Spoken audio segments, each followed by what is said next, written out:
जाम थंडी आहे. सकाळचे 5:30 वाजलेत. आज वेल्ल्याला जायचं आहे, त्याच्यामुळे मी लवकर चाललो आहे जिमला.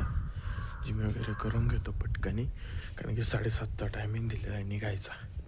7:45 होतीलच, तेवढ्यात आवरायचं.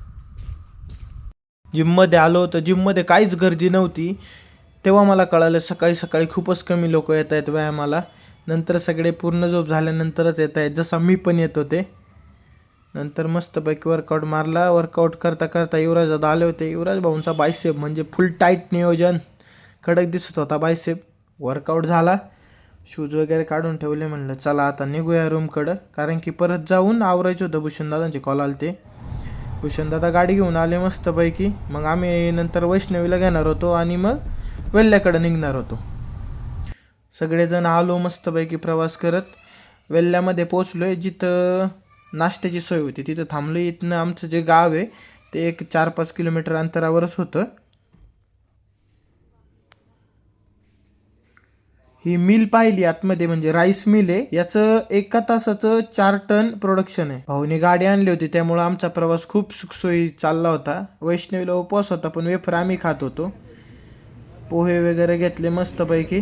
वैष्णवी नेहमीप्रमाणे काहीतरी घासपूस म्हणून चिक्कीच खात होती, कारण की उपवास खूप धार्मिक आहे. माझी बहीण तशी चाललंय आणि दोघांची भांडणं. त्यानंतर आलो, पहिलं गाव आहे ते व्हिजिट केलं. वाजेघर म्हणून ते गाव होतं. त्या गावामध्ये आम्हाला कॅम्पचं म्हणजे मोस्ट आम्ही तिथं प्रेफरन्स देतोय की इथं घ्यायचं आहे आपल्याला. एका काकांना भेटलो. भूषण त्या काकांकडून माहिती घेत होता. सर पण बसले होते की बाबा काय नक्की गावात कुठं काय. त्यानंतर जे आम्हाला तिथे सहकारी भेटले होते जाधव सर, ते यायला त्यांना उशीर होता, त्यामुळं सगळं वैतागलो होतो. ऊन पण खूप लागत होतं तिथं. हे असा झाला भूषणचा चेहरा. त्यानंतर आलो तिथल्या जे वाजेघरचं जे शाळा आहे जिथं आमची राहायची वगैरे सोय होणार आहे, तिथं आलो. मस्तपैकी शाळेला कंपाऊंड आहे, लहान लहान मुलं आहेत, पाणी वगैरे भरत होती. हा सर्व असा शाळेचा परिसर आहे तिथला. आणि इकडं ही टाकी आहे, ह्या टाकीवरनं पूर्ण गावाला पाणी येतं. नंतर आलो इकडं काळूबाईचं ग्रामदैवत आहे. इथं सर्वजण 1-2 तारखेला यात्रा आहे यांच्या गावची.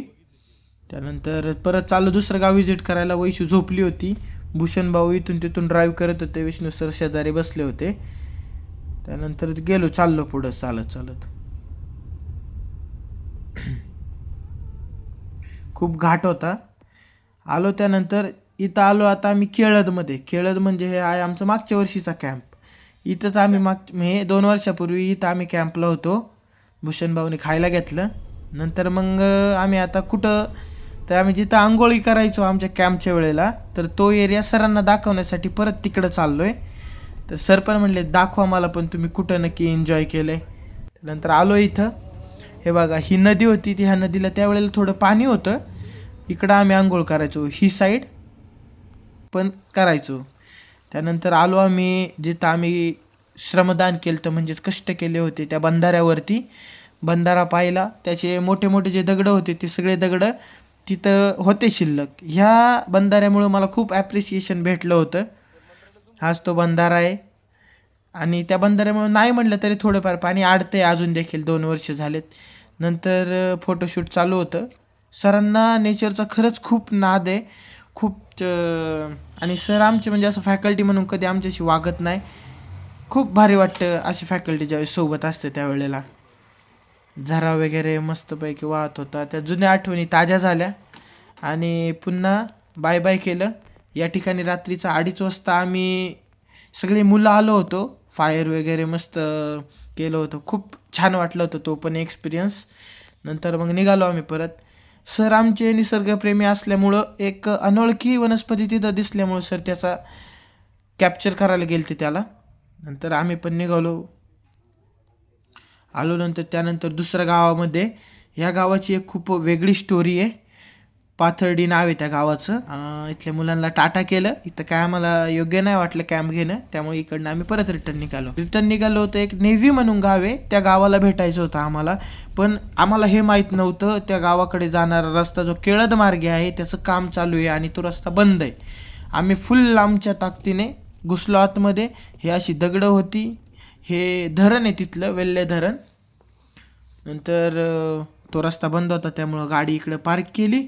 नंतर आमचं ठरलं, हे बघा हे इतकं गाडीला टायर असे त्या दगडांमुळं पूर्ण स्क्रॅचेस गेले होते.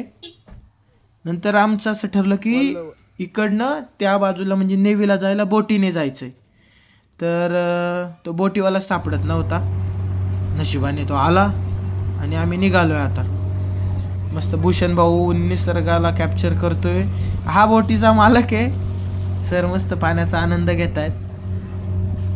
चालू गाव सापडायला आलो होतो आम्ही सर्व, पण आम्हाला हा एवढा मोठा धरण भेटले. त्याच्यानंतर आता सगळेजण चाललोय पायी पायी. वैष्णव इकडे बघ. हे भूषण आणि ते म्हणजे सरित.